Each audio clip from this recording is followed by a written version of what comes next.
Oh, oke oke. Ini bukan lautan, ah.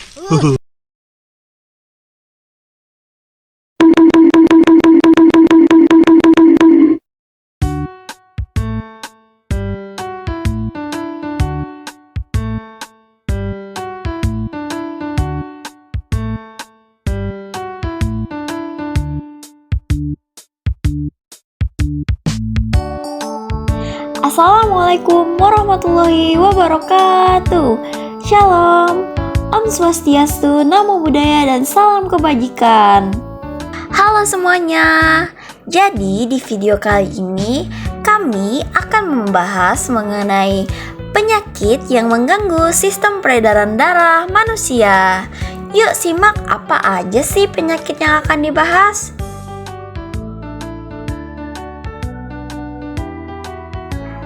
Penyakit pertama yang akan kita pelajari adalah talasemia. Talasemia adalah gangguan genetik yang mempengaruhi produksi hemoglobin pada sel darah merah yang berfungsi membawa oksigen ke seluruh tubuh. Berikut adalah penyebab dari penyakit talasemia. Yang pertama, faktor genetik. Talasemia disebabkan oleh mutasi pada gen yang bertanggung jawab untuk produksi hemoglobin. Yang kedua adalah keturunan. Seseorang dapat mewarisi gen talasemia dari salah satu atau kedua orang tuanya. Gejala pada penyakit talasemia dapat berupa ringan hingga berat, bergantung pada jenisnya. Yang pertama adalah gangguan pertumbuhan pada anak-anak. Yang kedua, kelelahan dan lemah tubuh. Yang ketiga adalah wajah pucat atau kuning. Yang keempat, perut membesar akibat pembesaran limpa atau hati. Dan yang kelima adalah deformitas tulang terutama pada wajah dan tengkorak. Selanjutnya adalah pengobatan dan teknologi. Yang pertama, transfusi darah. Dilakukan secara berkala untuk menggantikan sel darah merah yang rusak. Yang kedua adalah terapi kelasi besi. Menggunakan obat untuk mengurangi penumpukan zat besi akibat transfusi darah. Yang ketiga adalah transplantasi sumsum tulang. Pengobatan potensial untuk penyembuhan talasemia pada kasus tertentu. Yang keempat adalah terapi gen atau teknologi baru. Penelitian sedang dikembangkan untuk memperbaiki mutasi gen penyebab talasemia. Cara pencegahan. Yang pertama adalah screening genetik. Melakukan tes genetik sebelum menikah untuk mengetahui apakah pasangan kamu memiliki resiko untuk mewarisi penyakit talasemia. Yang kedua adalah konseling genetik untuk mendapatkan informasi dan panduan dari ahli untuk perencanaan keluarga. Dan yang ketiga adalah edukasi masyarakat untuk meningkatkan kesadaran tentang penyakit ini dan pentingnya deteksi dini tentang penyakit talasemia.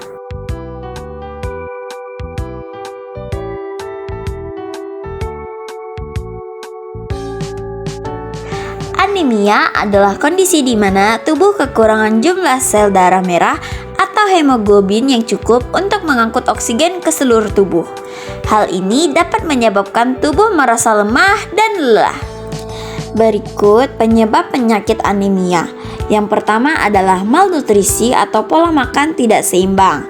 Yang kedua, gangguan sumsum tulang seperti aplastik anemia, yang dimana sumsum tulang berhenti untuk memproduksi sel darah merah. Yang ketiga, malaria, parasit yang menghancurkan sel darah merah. Yang keempat, akibat menstruasi berat.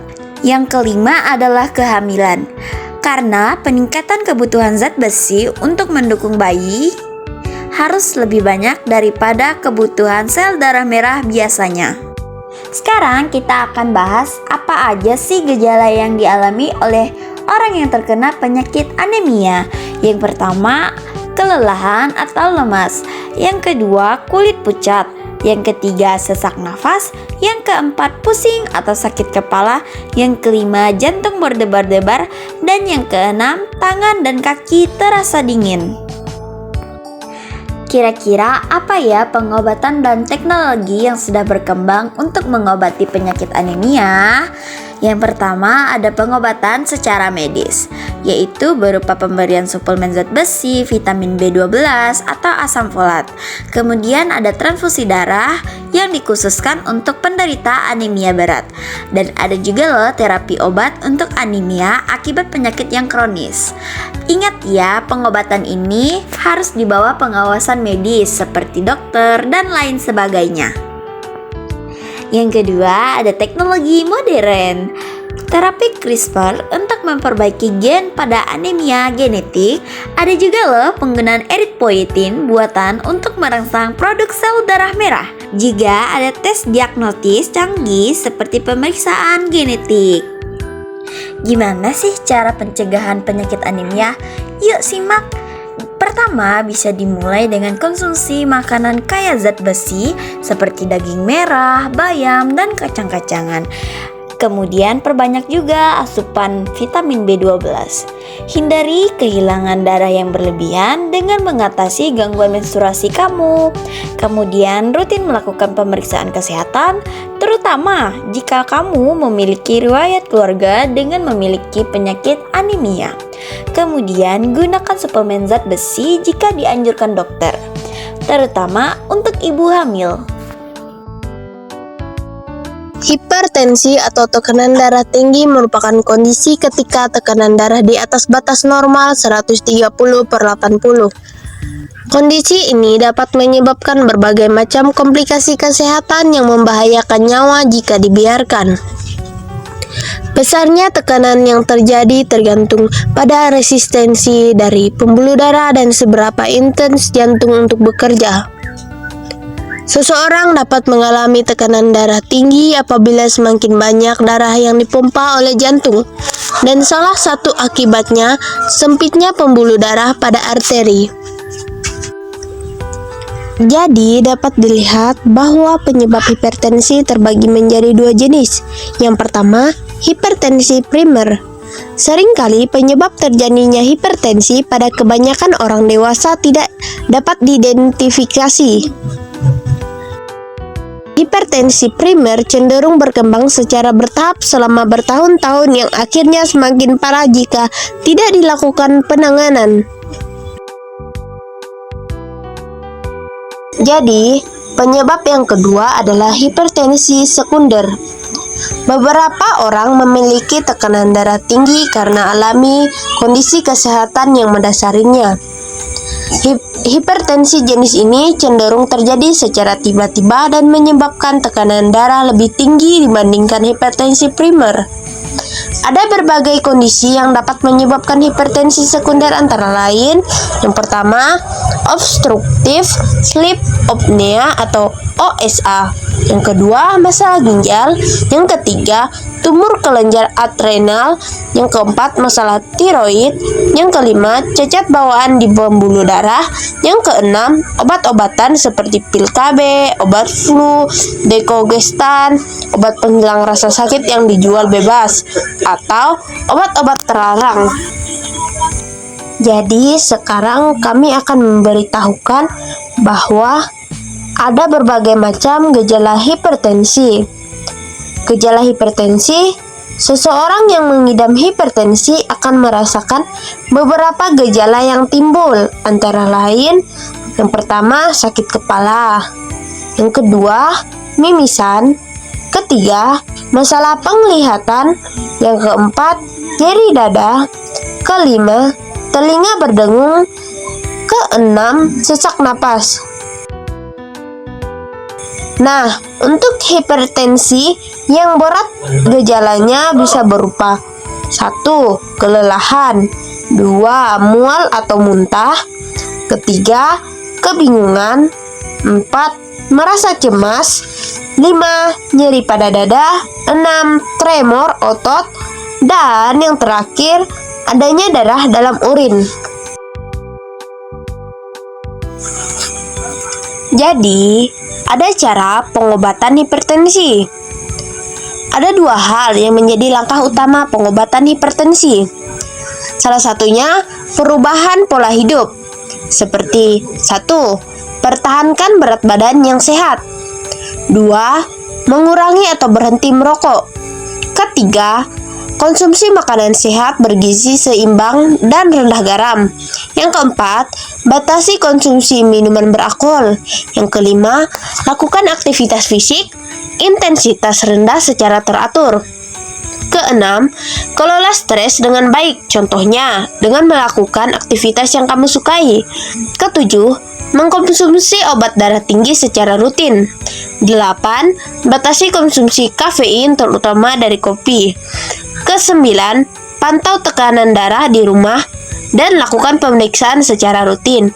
Dan yang terakhir, pengidap hipertensi juga perlu mengontrol berat badan, sebab obesitas atau kelebihan berat badan bisa memicu hipertensi. Yang kedua, langkah utama pengobatan hipertensi, yaitu mengonsumsi obat-obatan. Obat untuk membuang kelebihan garam dan cairan di tubuh melalui urin. Pasalnya, hipertensi membuat pengidapnya rentan terhadap kadar garam tinggi dalam tubuhnya. Jenis obat untuk melebarkan pembuluh darah sehingga tekanan darah bisa menurun. Perlu kamu ketahui bahwa hipertensi membuat pengidapnya rentan mengalami sumbatan pada pembuluh darah. Obat yang bekerja untuk memperlambat detak jantung dan melebarkan pembuluh darah. Jenis obat penurunan tekanan darah yang berfungsi untuk membuat dinding pembuluh darah lebih rileks. Obat penghambat renin untuk menghambat kerja enzim yang berfungsi menaikkan tekanan darah. Jika renin bekerja berlebihan, tekanan darah akan naik tidak terkendali. Adapun cara pencegahan hipertensi. Ada beberapa langkah yang bisa dilakukan untuk mencegah hipertensi. Yang pertama, mengonsumsi makanan sehat seperti buah dan sayuran. Yang kedua, batasi asupan garam atau menjadi kurang dari 5 gram setiap hari. Yang ketiga, kurangi konsumsi seperti kafein yang berlebihan. Yang keempat, berhenti merokok. Yang kelima, berolahraga secara teratur. Yang ketujuh, menjaga berat badan. Yang kedelapan, mengurangi konsumsi minuman beralkohol. Yang kesembilan, membatasi asupan makanan tinggi lemak jenuh. Yang kesepuluh, menghilangkan atau mengurangi lemak trans dalam diet. Yang selanjutnya kita akan membahas penyakit leukemia. Apa itu leukemia? Leukemia adalah kanker darah yang terjadi akibat adanya peningkatan jumlah sel darah putih dalam tubuh. Sel darah putih atau disebut juga leukosit adalah sel yang bermanfaat untuk melawan infeksi dan penyakit lainnya. Pada kanker darah ini, sumsum tulang atau bahan kenyal di dalam tulang menghasilkan banyak sel darah putih yang tidak normal. Sel-sel ini memadati sumsum tulang dan masuk ke aliran darah. Tidak seperti darah putih yang sehat, mereka tidak dapat melindungi tubuh dari infeksi. Nah, ada juga penyebab leukemia. Para dokter tidak tahu persis apa yang menyebabkan leukemia kondisi ini. Namun, pada kebanyakan kasus, penyakit tersebut terjadi ketika ada perubahan atau mutasi pada gen yang terjadi secara spontan. Artinya, mutasi genetik tersebut tidak diturunkan dari induknya. Jadi, gejala leukemia. Gejala bisa berbeda-beda, tergantung jenisnya. Pada tahap awal, orang yang memiliki kanker ini mungkin tidak akan mengalami gejala apa-apa.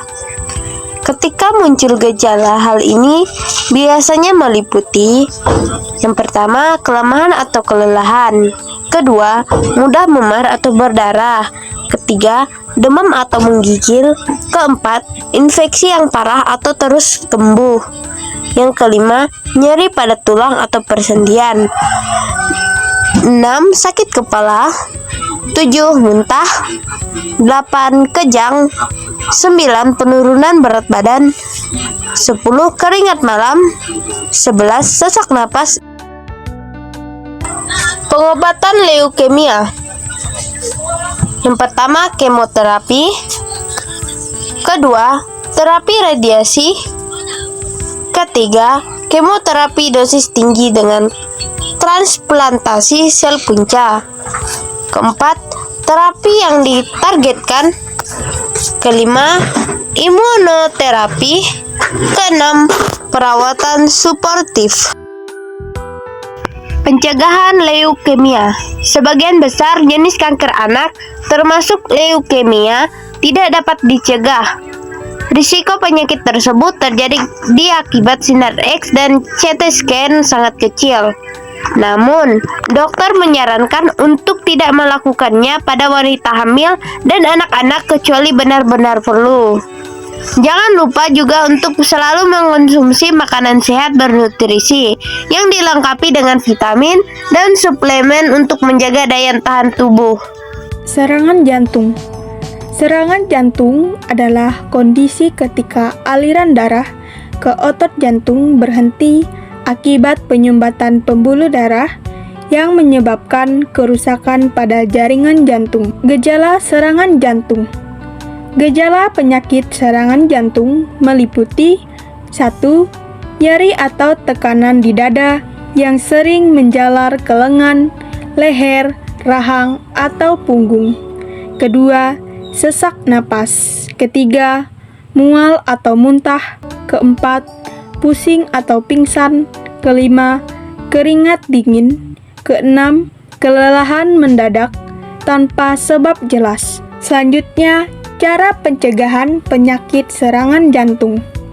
Pencegahan penyakit serang jantung meliputi 1.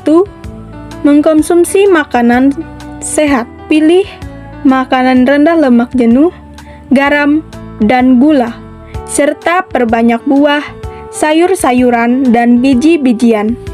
2. Berolahraga secara teratur. Lakukan aktivitas fisik minimal 30 menit sehari untuk menjaga kesehatan jantung. Ketiga, menghindari merokok dan alkohol berlebihan. Kedua kebiasaan ini dapat merusak pembuluh darah dan meningkatkan risiko penyakit jantung. Keempat, mengelola stres. Gunakan teknik relaksasi seperti meditasi atau yoga untuk mengurangi stres. 5. Memeriksa kesehatan secara rutin. Pantau tekanan darah, kadar gula, dan kolesterol untuk mendeteksi masalah lebih awal. 6. Menjaga berat badan ideal.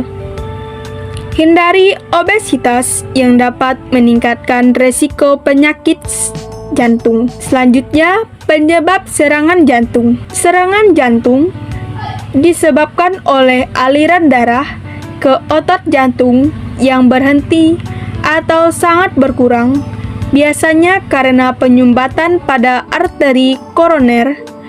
Penyumbatan ini sering disebabkan oleh penumpukan plak atau aterosklerosis yang terdiri dari lemak, kolesterol, dan zat lain. Ketika plak pecah, terbentuk gumpalan darah yang dapat menghalangi aliran darah sepenuhnya, menyebabkan kerusakan pada otot jantung. Faktor resiko meliputi merokok, tekanan darah tinggi, kolesterol tinggi, obesitas, dan gaya hidup tidak sehat. Berikut pengobatan dan teknologi serangan jantung. Pengobatan serangan jantung menggunakan obat-obatan seperti aspirin, pengencer darah, beta blocker, dan prosedur medis seperti angioplasti atau bypass. Teknologi meliputi stent berlapis, obat, alat implan jantung atau pacemaker, defibrillator, pencitraan canggih atau CT scan, MRI, dan perangkat pemantau kesehatan. Hemoroid atau ambeien. Apa itu hemoroid atau ambeien? Hemoroid atau ambeien adalah pembengkakan atau pelebaran pembuluh darah di area rektum atau anus yang disebabkan oleh tekanan berlebihan. Berikut gejala hemoroid atau ambeien. Pertama, rasa gatal atau iritasi di sekitar anus. Kedua, nyeri atau tidak nyaman saat duduk atau buang air besar. Ketiga, pendarahan ringan berupa darah merah segar setelah buang air besar. Keempat, benjolan di sekitar anus yang bisa terasa lunak atau nyeri jika terjepit. Cara pencegahan hemoroid atau ambeien. Pencegahan hemoroid atau ambeien dapat dilakukan dengan cara-cara berikut. Yang pertama, makan makanan berserat tinggi seperti buah, sayur-sayuran, dan biji-bijian untuk melancarkan pencernaan. Kedua, minum cukup air untuk mencegah sembelit. Ketiga, olahraga secara teratur untuk menjaga kesehatan pencernaan dan menghindari duduk terlalu lama. Keempat, hindari mengenjan saat buang air besar. Kelima, segera ke toilet saat merasa ingin buang air besar untuk menghindari penundaan. Keenam, gunakan tisu basah atau lap lembut untuk membersihkan area anus setelah buang air besar. Selanjutnya, penyebab hemoroid atau ambeien. Hemoroid atau ambeien disebabkan oleh pembengkakan pembuluh darah di area anus atau rektum yang terjadi akibat peningkatan tekanan. Beberapa faktor penyebabnya meliputi 1. Sembelit. 2. Kehamilan, meningkatkan tekanan pada pembuluh darah di sekitar anus. Ketiga, kurang serat dalam makanan, membuat tinja keras dan sulit dikeluarkan. Keempat, mengangkat beban berat, dapat meningkatkan tekanan intraabdominal. Kelima, duduk terlalu lama, khususnya di toilet. Keenam, obesitas, dapat meningkatkan tekanan pada pembuluh darah di daerah anus. Faktor-faktor ini meningkatkan aliran darah ke pembuluh darah anus dan menyebabkan pembengkakan. Selanjutnya, pengobatan dan teknologi. Pengobatan hemoroid dapat dilakukan dengan cara konservatif atau medis. Konservatif meliputi perubahan pola makan, obat topikal, seperti atau krim atau salep, mandi sirch, dan kompres dingin untuk mengurangi gejala. Prosedur medis termasuk sekterapi, ligasi pita lateks, atau pembekuan untuk mengecilkan hemoroid. Jika parah, prosedur bedah seperti hemoroidektomi atau staplet hemoroid face bisa dilakukan untuk mengangkat hemoroid. Teknologi canggih seperti laser dan THD juga digunakan untuk pengobatan yang lebih minimal invasif dengan pemulihan cepat.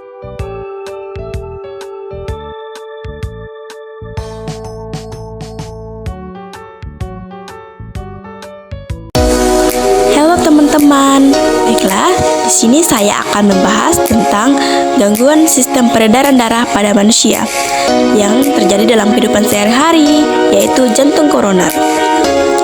Pengertian: penyakit jantung koroner atau PJK merupakan kondisi yang timbul akibat terjadinya penyumbatan pada pembuluh darah koroner atau pembuluh darah yang berfungsi untuk memberi suplai darah ke otot jantung. Akibatnya, suplai darah menuju otot jantung akan berkurang atau yang paling parah bisa berhenti. Selanjutnya, kita akan mengetahui penyebab terjadinya jantung koroner. Penyakit jantung koroner atau PJK terjadi karena penyempitan atau penyumbatan pembuluh darah koroner. Penyebabnya adalah penumpukan plak atau lemak pada dinding pembuluh darah, aterosklerosis. Ini adalah adalah penyebab utama PJK, yaitu kondisi di mana lapisan dinding pembuluh darah rusak karena adanya penumpukan plak yang menyebabkan pembuluh darah menyempit. Yang kedua, kolesterol tinggi. Kolesterol LDL atau kolesterol jahat yang tinggi dapat mempercepat proses pembentukan plak di arteri. Next, ada gejala. Ciri-ciri penderita penyakit jantung koroner meliputi nyeri dada atau angina, terutama saat beraktivitas fisik atau stres, yang terasa seperti tekanan atau rasa terbakar di dada. Gejala lain termasuk sesak napas, kelelahan yang tidak wajar, detak jantung tidak teratur, dan dalam beberapa kasus pusing atau mual. Pengobatan dan teknologi. Pengobatan konservatif yang pertama obat antiplatelet atau aspirin, clopidogrel. Yang kedua beta blocker, yaitu mengurangi detak jantung. Yang ketiga ice inhibitor, mengurangi tekanan darah. Yang keempat statin, menurunkan kolesterol. Yang kelima nitrat, mengurangi nyeri dada. Pengobatan invasif yang pertama angioplasti koroner atau PTCA. Yang kedua stenting koroner. Yang ketiga operasi bypass koroner atau CABG. Teknologi pengobatan jantung koroner meliputi operasi, konsumsi obat, dan penggunaan alat bantu seperti CT scan, infus, dan IVL. Yang terakhir yaitu pencegahan. Kendalikan penyakit jantung koroner atau PJK dengan patuh. P. Periksa kesehatan secara rutin dan mengikuti anjuran dokter. A. Atasi penyakit dengan pengobatan yang tepat dan teratur. T. Tetap diet dengan gizi seimbang. Upayakan aktivitas fisik dengan aman. U. Upayakan aktivitas fisik dengan aman. H. Hindari asap rokok, alkohol, dan zat karsinogenik lainnya. Kita akan mengenal gangguan pada sistem peredaran darah, yaitu hipotensi. Baiklah, kita akan mulai dengan pengertian hipotensi. Hipotensi adalah suatu kondisi medis di mana tekanan darah dalam tubuh terlalu rendah sehingga mengganggu pasokan darah ke organ-organ vital seperti otak, jantung, dan ginjal yang dapat menyebabkan berbagai gejala dan komplikasi. Selanjutnya kita akan membahas tentang penyebab terjadinya hipotensi.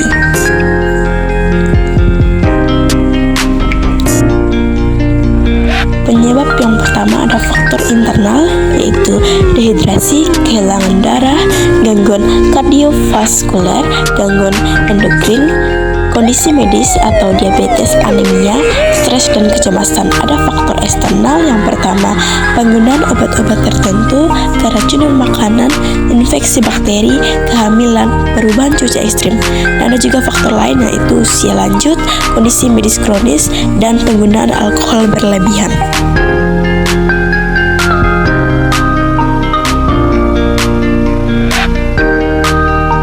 Setelah mengetahui penyebab, kita akan mengetahui gejala yang menyebabkan hipotensi,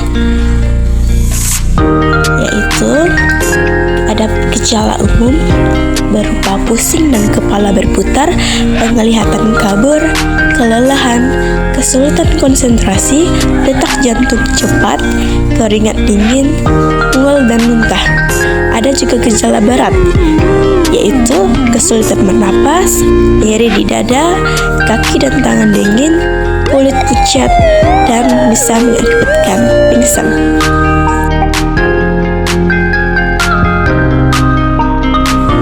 Pengobatan dan teknologi. Pertama, meningkatkan volume darah. Resusitasi cairan dilakukan dengan memasukkan cairan ke dalam darah untuk meningkatkan volume darah. Yang kedua, membuat pembuluh darah menyempit. Obat-obatan tertentu dapat membuat pembuluh darah di tubuh lebih sempit sehingga tekanan darah bisa meningkat. Yang ketiga, mengubah cara tubuh menangani cairan. Obat-obatan tertentu dapat membuat ginjal menyimpan cairan dan garam dalam tubuh yang dapat membantu dengan tekanan darah rendah. Teknologi yang pertama, pencitraan yang kedua elektrokardiogram, dan yang ketiga tes stres.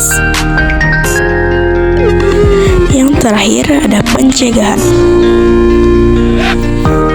Hipotensi atau tekanan darah rendah dapat dicegah dengan menerapkan gaya hidup sehat seperti konsumsi air putih yang cukup, mengonsumsi makanan sehat seperti sayuran dan buah-buahan, berolahraga secara rutin minimal 30-60 menit per hari, menghindari stres dan depresi, memperhatikan posisi tubuh seperti tidak langsung berdiri setelah makan, memposisikan kepala lebih tinggi saat tidur, berdiri secara perlahan dari posisi duduk atau berbaring, memeriksa tekanan darah secara berkala.